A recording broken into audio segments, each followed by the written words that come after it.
Good morning guys. Warm up muna ako bago ako pumasok sa work para maganda ang kondisyon ng aking katawan. Wow naman! Wow! Wow!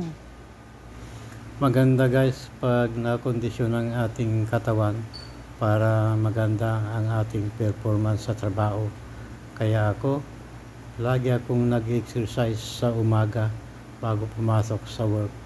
Mga 30 minutes lang naman, ganyan, para maunat-unat lang ang aking mga kasukasuan para maganda ang daloy ng aking dugo. Tandaan nyo guys, ang kalusugan ay ating kayamanan, kaya panatilihin natin malusog ang ating pangangatawan para sa ganun hindi tayo magkasakit.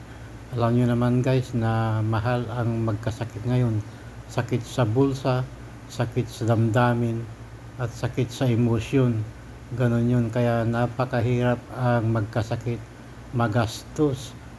Baka pag nagkasakit ka, yung lahat ng naipon mo ay mapupunta lang sa ospital at sa pambili ng mga gamot mo. Kaya mahalaga na panatilihin nating malusog ang ating pangatawan. Kumain tayo sa oras, huwag tayong kumain ng mga bawal tulad ng lechon, yung mga masasarap ba, mga crispy pata, mga matataba, mga maalat. Yan ang huwag nating kainin guys. Lahat ng bawal ay masarap, kaya huwag nating papatulan yan. Kailangan kumain tayo ng balanced diet ba, tulad ng more eat on fruits and vegetable.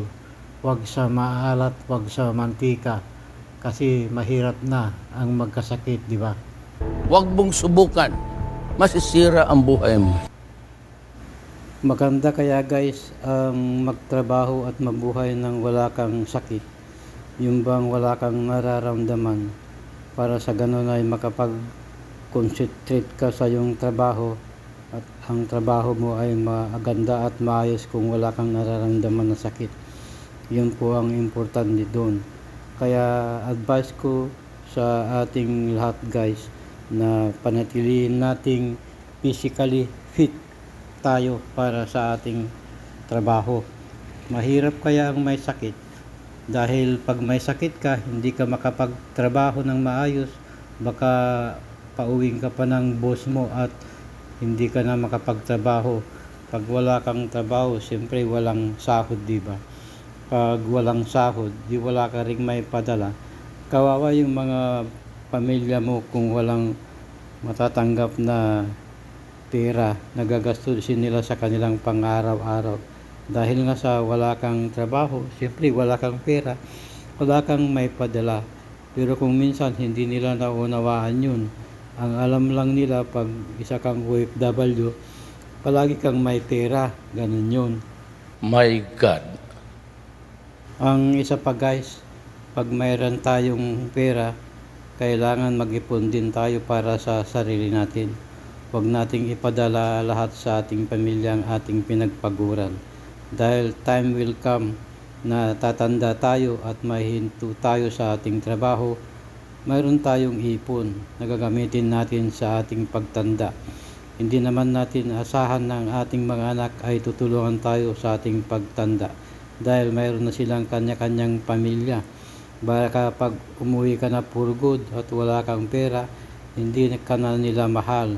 Minamahal ka nila ngayon dahil mayroon kang pera na ipinapadala. Paano kung wala na? Paano ka na kung wala kang ipon? Ikaw din ang kawawa. Kaya isip-isip lang guys pag may time. Huwag ipadala lahat ang ating pinagpaguran sa ating pamilya. Matuto tayong mag-ipon para sa ating sarili, para rin sa ating pagtanda at para sa ating kinabukasan. Yun po lamang ang masasabi ko guys. God bless.